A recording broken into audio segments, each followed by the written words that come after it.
will resign. Well, joining us now from Los Angeles is Politico reporter and co-author of Politico Playbook, Daniel Lippman. Okay, hey Dan, so we've learned this week that the lawyers for former National Security Advisor Micahel Flynn, they've stopped sharing information with President Trump's lawyers. Do you get the sense that this is a sign that he's cooperating with investigators? What's your read?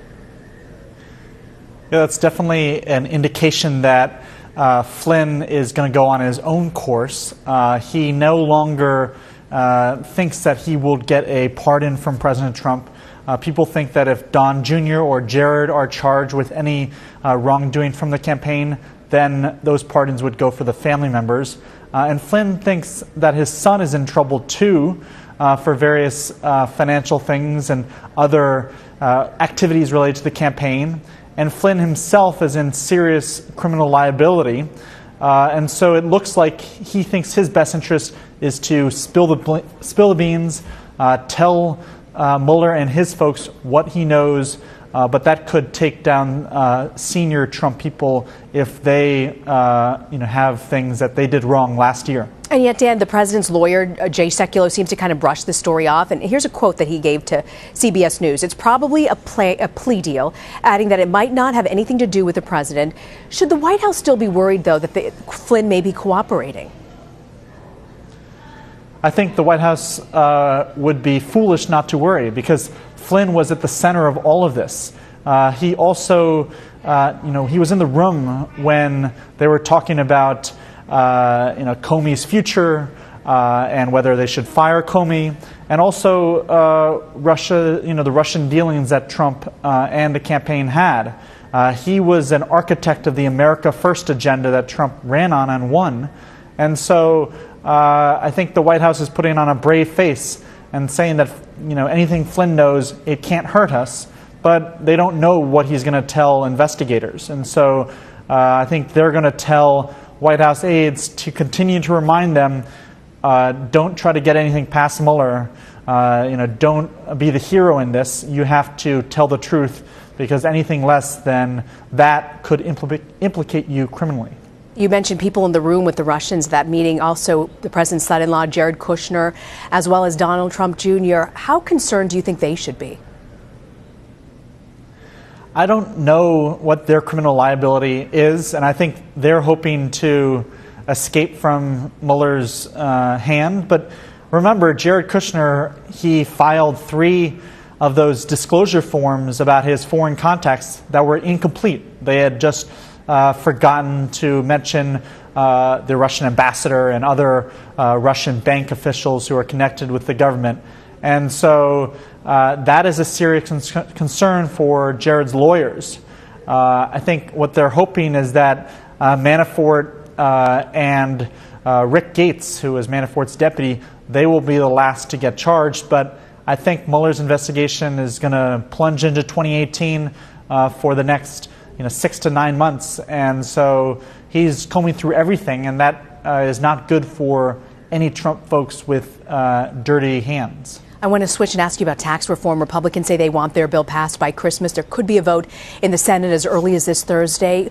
Is there a sense of what the White House strategy will be this week? I think the White House strategy is to tell the Senate that we have to get this done. We failed on health care. Cutting taxes is a Republican priority that for decades now that everyone has rallied behind. I think the issue is that among some Republican senators is that those people who are deficit hawks, they see this tax bill and it would expand the deficit and debt by about $1 trillion.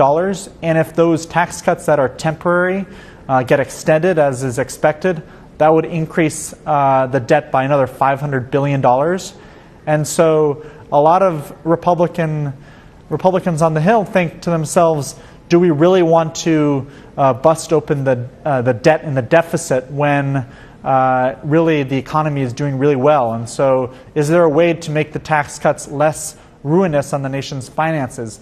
And so Trump is going to visit the Hill and try to argue that the tax cut bill will pay for itself in terms of increased revenues. But nonpartisan economists think that's overblown, that it more is about giving money out instead of getting more government revenue. And Dan, it's not just the price tag under this current plan that they're proposing. Tax cuts for the middle class would expire, but the corporate tax cuts don't. Do you think that's an issue? Will that be an issue when they're trying to get this passed? It's not good messaging because Democrats are already using this language that the corporations will get a free pass, and while middle-class families will get a short shrift, even millions of Americans will see their taxes increase under this plan. And so you already see the polling on this tax bill to be underwater. Not a ton of Americans support this bill, and so they will have to increase those numbers if they want to sell this plan next year. I want to ask you about the sexual misconduct allegations against Congressman John Conyers of Michigan and also Senator Al Franken. How is the Democratic Party handling these allegations, and are you surprised that neither of these men have resigned at this point?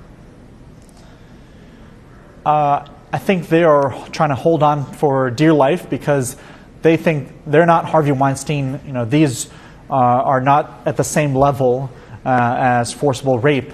But it looks really bad for Democrats. Democrats are supposed to be the party of women, of listening to victims, and yet you have this case in Capitol Hill where these sexual harassment allegations, they get swept under the rug. They have payouts, millions of dollars of payouts for both harassment and other forms of discrimination. That is paid for by taxpayers. And so we're going to see reform efforts on Capitol Hill starting this week with mandatory sexual harassment training for members and staffers, but also serious questions about Conyers and Franken as to do they still have the trust of their constituents when they let them down in these critical instances. And if you look at the Republican side, the president this week defended Alabama Senate candidate Roy Moore. What's the sense of that race? It'll be an election in about 2 weeks. How's that shaping up?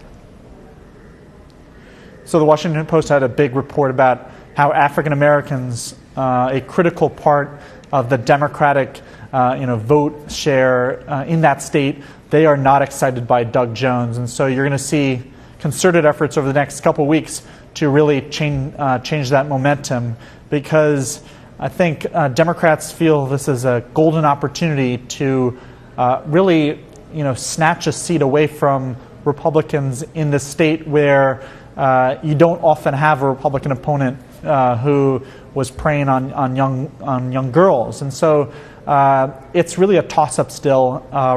Moore has lost some of the big money behind him, and Democrats are pouring money into this race, and so we really don't know who's going to win. But Moore doesn't seem to. Even if he's elected, he's not going to be in office very long because Republicans and Democrats would kick him out and expel him for his behavior. Daniel Littman, thanks for joining us from California, Dan. Thank you.